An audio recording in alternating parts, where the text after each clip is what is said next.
আসসালামু আলাইকুম। এটা কি রানছি কন তো? এটা হলো শাক। দেখা তো চিনবেন না, কয়ে দিতে হয়। এটা হলো বত্তা শাক আর লাউ শাক মিলাই আমি একটা ভাজি করছি। এটা অনেক মজা খাইতে। না রানলে কেমনে বুঝবেন? রানবেন, বুঝছেন? কেমনে রানলাম চলেন দেখি।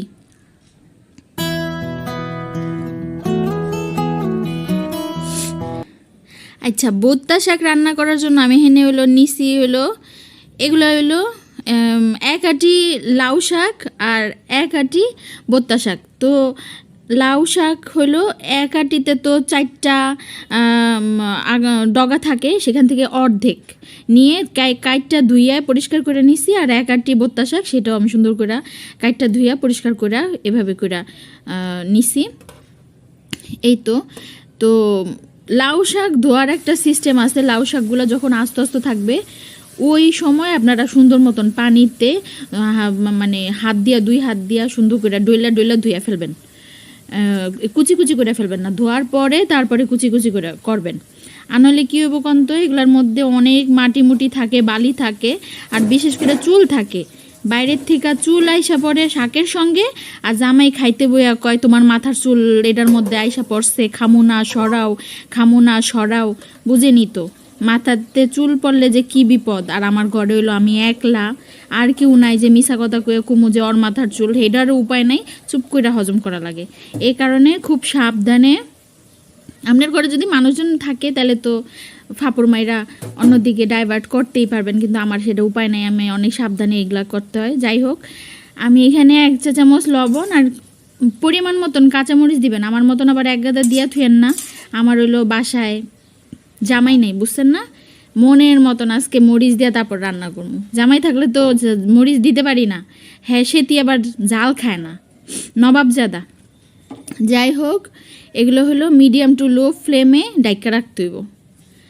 তো ডাইকা রাখা আবার ঘুমায় যায়েন না, একটু পরে আইসা উল্টায়া চেক করবেন পানি উঠছে কিনা। যে আমি যে চেক কইরা দেখি পানি উঠে গেছে। পানি উঠছে, পরে উল্টায়া দেওয়ার পরে মনে পড়লো যে ডাটাগুলো তো সেদ্ধ হইতে হইব, আর পানি শুকায় ফেলে লাভ নাই। সেই কারণে আমি আবার শাকগুলারে উপরে আর ডাটাগুলারে নিচে দিয়ে দিছি, জানি সেদ্ধ হয়।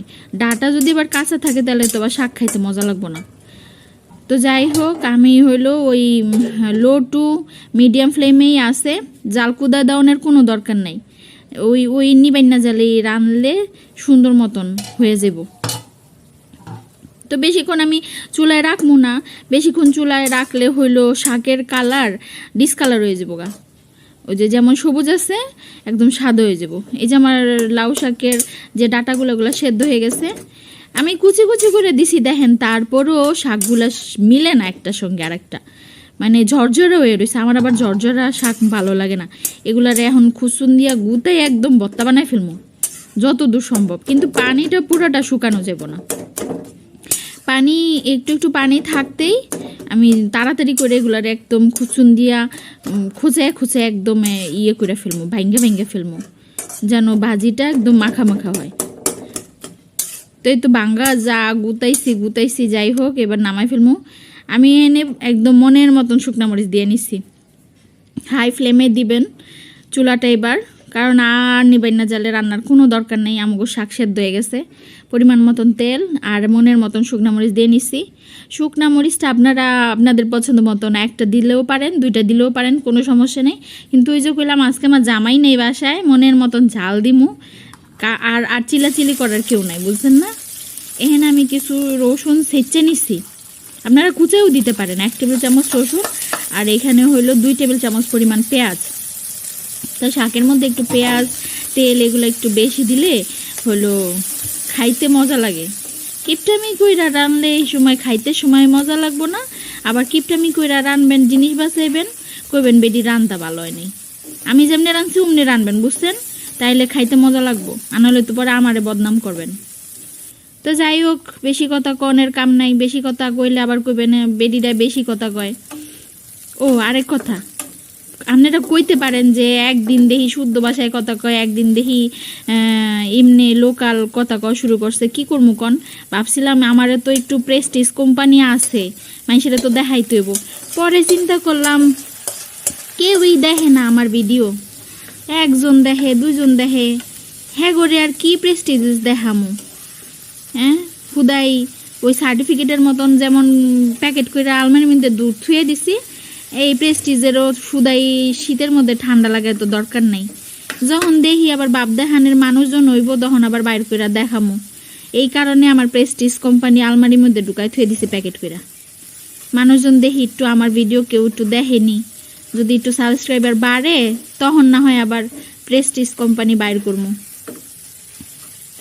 খুদাই বাইর কইরা আমনে গড়ে দেখা এত লাভ নাই, কেউই দেখে না, ভিডিওই কেউ দেখে না, আমার কথা কে শুনবো? যাই হোক, আমার পেঁয়াজ রসুনটা দেখছেনই তো কেমন ভাজছি আমি, একদম লাল করে বাজার কোনো দরকার নাই। এই তো তেলের মধ্যে দিয়া জাল বাড়াই দিয়া একদম পানিটা তাড়াতাড়ি করে শুকায় নিতে হইব। আমি এই সময় আবার একটু খুচুন দিয়ে একটু নরম করে নিচ্ছি। তো আপনারা যদি বেশি ভাজা ভাজা করতে চান আর একটু বেশি চুলায় রাখবেন, আমার অত বেশি ভাজা ভাজার দরকার নেই। যে দেখেন একদম জুসি জুসি আছে, আবার একদম পানি পানিও না, মানে মশলাটা একদম ড্রাই করে ফেলি নাই। আমি একটা বাটির মধ্যে ঢাইলা নিলাম। তো আপনারা একটু লবণ টবণ চেক করে নেবেন, যে যেমন লবণ খান। আমি একদম মরিচ বেশি করে দিছি, দেখে আপনাকেও মরিচ বেশি করে দিতে হবে এমন কোনো কথা নাই। যে যেমন ঝাল খান, যে যেমন লবণ খান দিয়া লইবেন, বুঝছেন? আর আইন একটু খাইয়েন আর আমারে জানায়েন কেমন হইলো। না রানলে তো খাইতে পারবেন না, আর না খাইলে তো বুঝতেও পারবেন না। আর আমি যেমনি রানছি অমনি একটু রাইন্দা দেখেন, উল্টা পাল্টা করবেন, রান্দা ভালোইব না, পরে কিন্তু আমার বদনাম করতে পারবেন না। আমি ভালোই রানতে পারি, আমনে করছে আমি ভালো রানতে পারি। একটু ভিডিওগুলো দেখেন, সামনে আরও ভিডিও দিমু, বুঝছেন? সাবস্ক্রাইব করেন। সবাই ভালো থাকেন। আসসালামু আলাইকুম, বাই।